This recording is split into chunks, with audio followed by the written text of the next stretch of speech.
In this lesson, we'll take a look at finalizing our simulation. So we have everything in place and everything is simulated, but when we originally did the bumper, I didn't like the way that it turned out. It actually just kind of crumbled way too much. If we take a look, and I'm just going to speed down here to the end of our cache, we can really see that the geometry is just collapsed in on itself. It's interpenetrating. It's just a mess.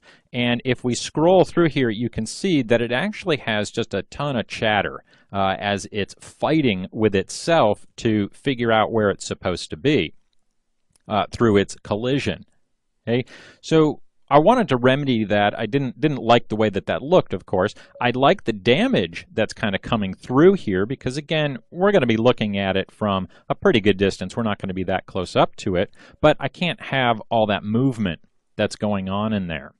So after looking at it, the main reason behind this, and let's go back to our first frame,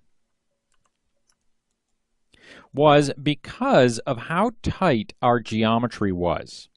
We have so much detail, or a little bit of detail here, from the bevels that are going through there, giving the bumper some definition. When our bend resistance, which was at 200, with this small detail and a bend resistance of 200, we were getting a lot of conflict between there because the space, and we can't even get that close, the space between these edges was practically microscopic. So this bend resistance just can't handle it, being as stiff as it is. So the solution here was just to drop that down to a value of 100, and that settled it down tremendously. Okay, now I'm going to load up the actual cache for our final bumper, and we'll load that in there. Okay, and go then back out to frame 300, and you can now see that it's not crumbling nearly as much as it was before.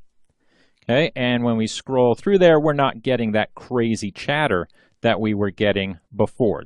There's still a little bit going on in there, but again, not enough that I'm going to notice. Now, if I wanted to go back and get rid of that, okay, I could still leave this at a bend resistance of 100 because I like the damage that I'm receiving. But to calm it down further, I would increase the damp. Okay, this is going to settle those springs down and prevent them from reverberating like they are, and that's what causes that chatter.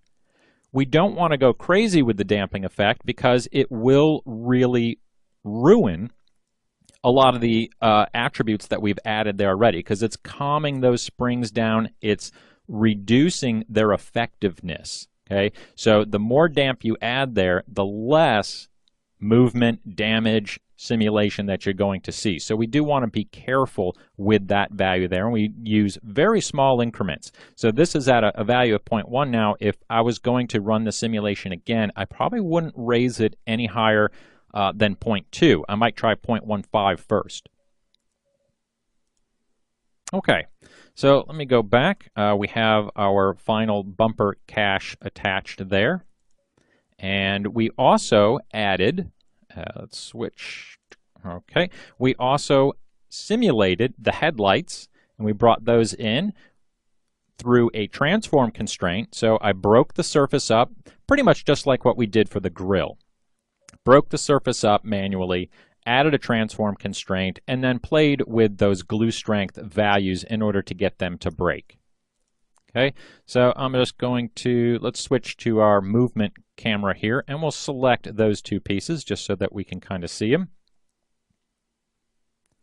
Okay, and we play out our simulation.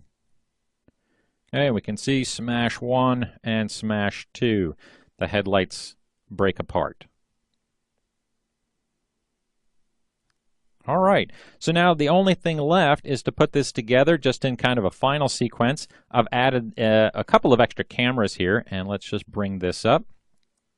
So we have our play blast here of our final sequence.